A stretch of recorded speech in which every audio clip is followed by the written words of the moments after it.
લેસનમાં અભ્યાસ કરું છું. હું તમને આજે રામુ અને તેની બકરીની વાર્તા કહીશ. એક દિવસ રામુ તેની બકરી લઈને જંગલમાં ઘાસ ચરાવવા ગયો હતો. તેની બકરી ઘાસ ચરતી ચરતી ખોવાઈ ગઈ. રામુ રડવા લાગ્યો. રામુને રડતા જોઈ ગાયબેન આવ્યા. ગાયબેન કહે, રામુ રામુ કેમ રડે છે? રામુ કહે, ગાયબેન મારી બકરી ખોવાઈ ગઈ. તો ગાયબેન કહે, એમાં રડવાનું શું હોય? કેવી હતી તમારી બકરી?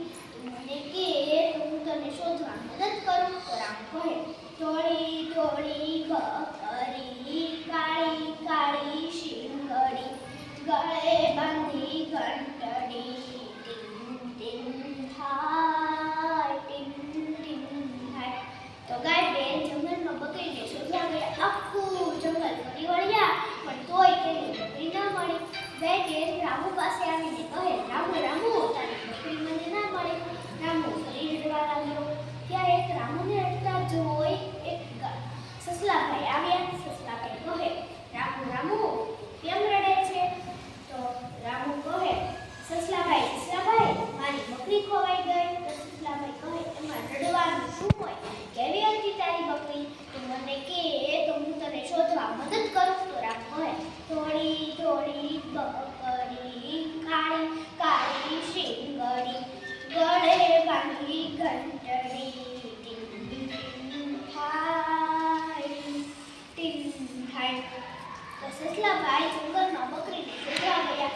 આખું જંગલ ફરી વળ્યા પણ કોઈ તેની બકરી ના મળી. સસલાભાઈ રામુ પાસે આવીને કહે, રામુ રામુ તારી બકરી મને ના મળી. રામુ ફરી રડવા લાગ્યો. એક રામુને રડતા જોઈ ઊંચી જોકે ઊંટભાઈ આવ્યા.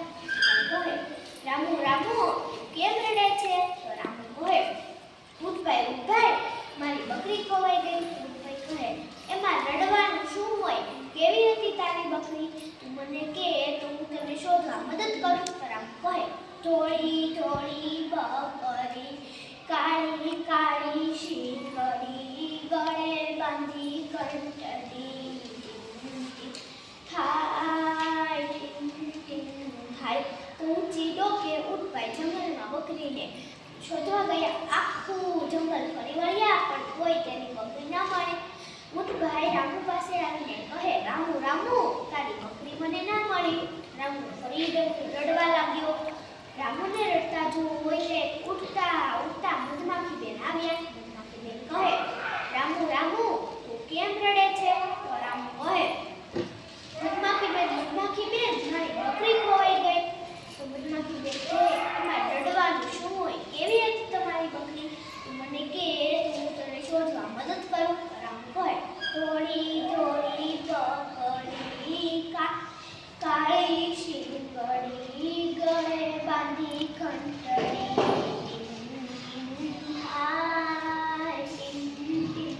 થાય. તો મધમાખી બેન ઉડતા જંગલમાં બકરીને શોધવા ગયા. ઉડતા બકરીને મધમાખી બેને શોધી લીધી. મધમાખી બેન રામુ પાસે લઈને બકરીને આવ્યા. રામુ ખુશાલ હસવા લાગ્યો. તો બાળ મિત્રો, તમને બકરી કેવી હતી ખબર પડી ગઈ ને? તો હવે હું તેનો બોધ કહીશ. કોઈ પણ બાબતનું વારંવાર પુનરાવર્તન કરવાથી આપણને યાદ રહી જાય છે. એમ જ શિક્ષકે શીખવેલ બધું જ આપણે પુનરાવર્તન કરવું જોઈએ.